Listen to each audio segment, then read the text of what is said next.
pessoal. Bom dia. Eu sou Robson Nunes, sou estudante de Ciência Política da Unirio, da Escola de Ciência Política, e sou bolsista de iniciação científica do Grupo de Investigação Eleitoral, né, o GIEL.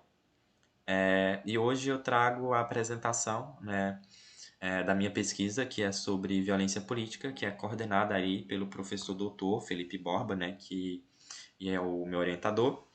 E trago como tema, né, para a GIC desse ano, o perfil da violência política e eleitoral no Brasil. Bom, na introdução eu trabalhei as três ideias principais, né, que é a relevância do tema, né, da violência política e a necessidade, né, da pesquisa no período eleitoral. Bom, né, na literatura da ciência política, os estudos da relação entre violência política e eleições começaram a ganhar relevância aí nos últimos tempos devido à comparação com a esfera internacional, né? Os estudos comparados sobre violência política no que tange aí o que é denominado como local policy e eleições, por exemplo, têm chamado a atenção para realidades diversas em vários continentes, né? Como na África, na Ásia e na América Latina, né? Mas no Brasil, a violência política, a gente sabe que ela recorta, né, a história das nossas várias repúblicas, das quais são marcadas aí por perseguição a adversários e a coerção, né, de eleitores para que sejam instrumentos de dominação, dos quais aí é bem estudado por Leal na República Velha.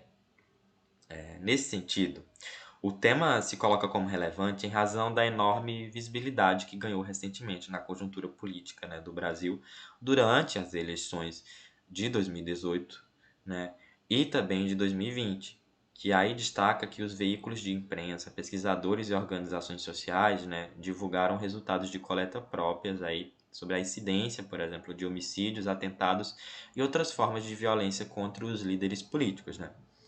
Destaca aí, por exemplo, né, os estudos feitos pelo jornal O Estado de São Paulo, pela ONG Terra de Direitos e Justiça Global e pelo Centro de Estudos de Segurança e Cidadania da Cândido Mendes. Né?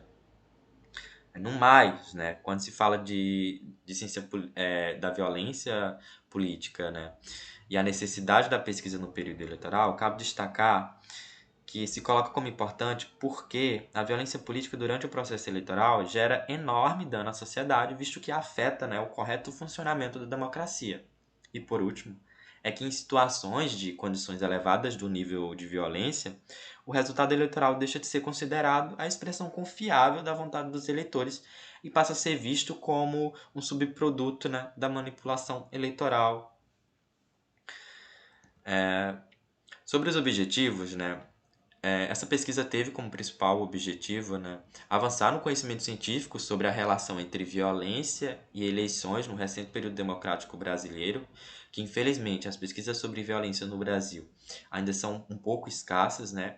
A gente trata com a coleta de dados sobre as ocorrências das cinco modalidades da violência, né, que é homicídios, atentados, ameaças, agressões e sequestros, né, contra essas lideranças.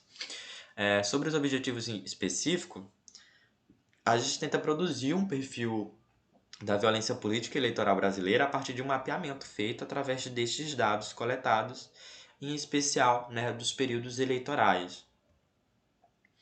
A nossa metodologia, do Observatório de Violência Política, né, ela consiste, nesses últimos anos, em três etapas. Né? A gente parte aí da coleta de dados relacionados à violência política e à investigação, né, jornalística e científica desses dados, comparando várias fontes. Depois vem, a gente tenta mapear o perfil político dessas vítimas pelo Divulga Cand, que é uma plataforma oficial do governo que registra os políticos, né? E outras plataformas de filiação partidária, que também está disponível no TRE. E depois disso a gente trabalha, né, para tentar codificar, né, o perfil da violência política brasileira. E aí a gente trabalhou tanto com eleições municipais e agora, com o ciclo de 2022, estamos trabalhando com as eleições gerais. Sobre os resultados, a gente traz aqui o período de tempo que está sendo analisado, né, que o último, a última coleta e o trabalho foi aí feito ainda no mês de agosto, que é a organização do banco de dados sobre violência política, a preparação do boletim trimestral, a revisão bibliográfica, né, e a apresentação dos resultados e relatórios finais, que sempre sai nos mais variados meios de comunicação nacionais e internacionais em várias línguas, aí, no que acaba cumprindo, né, o papel social do projeto, que é a divulgação científica. Sobre os resultados, a gente trabalhou aí os tipos de violência.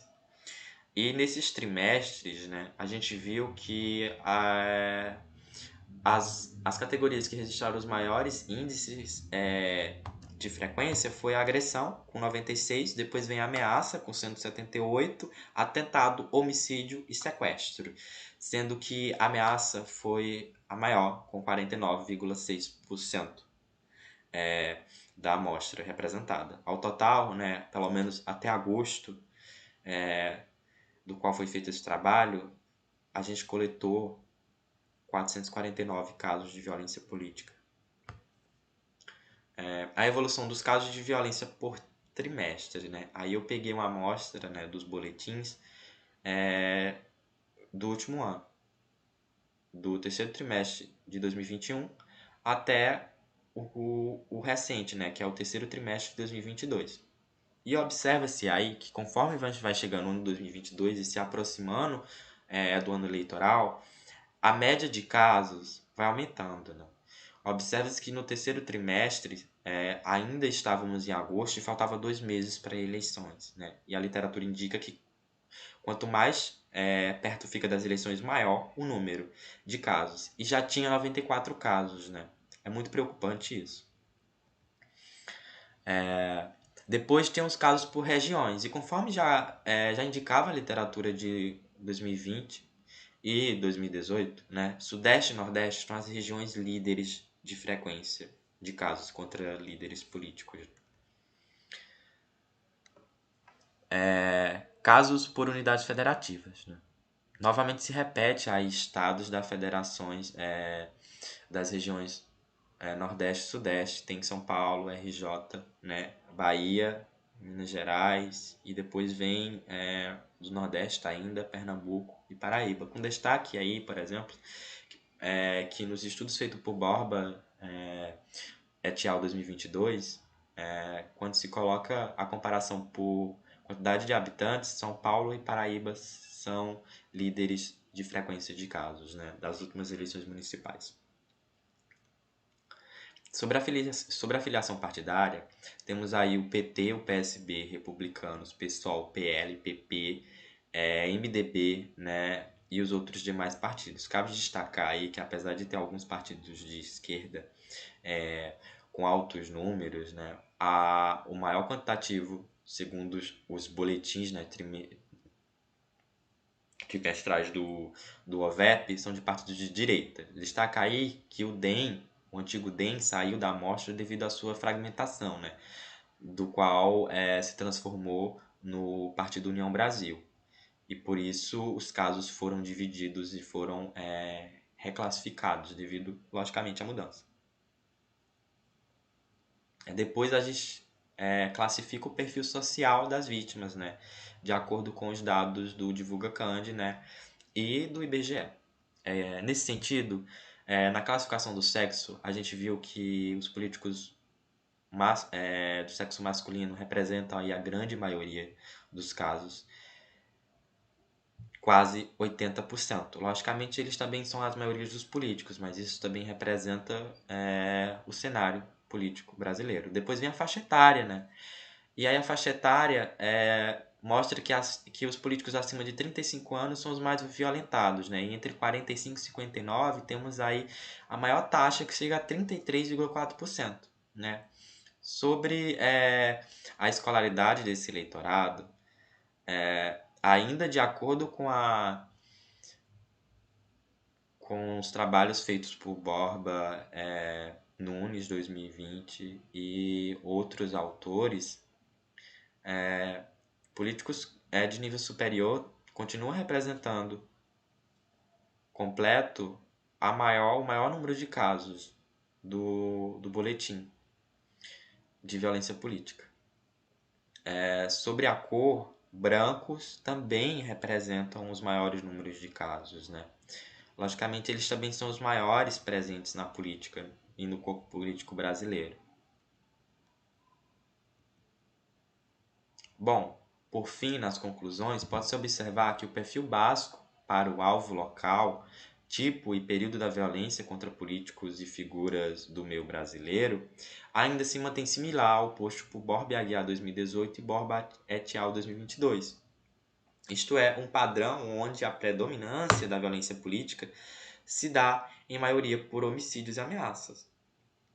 Por fim, né, com frequentes ataques contra lideranças políticas com cargos municipais do sexo masculino, da cor branca e de alta escolaridade, filiados a partidos tradicionais considerados de centro e direita, localizados nas regiões Nordeste e Sudeste. Né? Cabe destacar também que uma hipótese observada agora nas eleições gerais é que, embora as eleições tenham políticos na esfera estadual, né, e na esfera geral, né, ou seja, que engloba o Brasil, a incidência de violência contra políticos locais ainda se persiste maior, ao menos até agosto, do que a de políticos da esfera estadual e da esfera geral como presidente. Aí as conclusões. Eu agradeço pela atenção e até mais.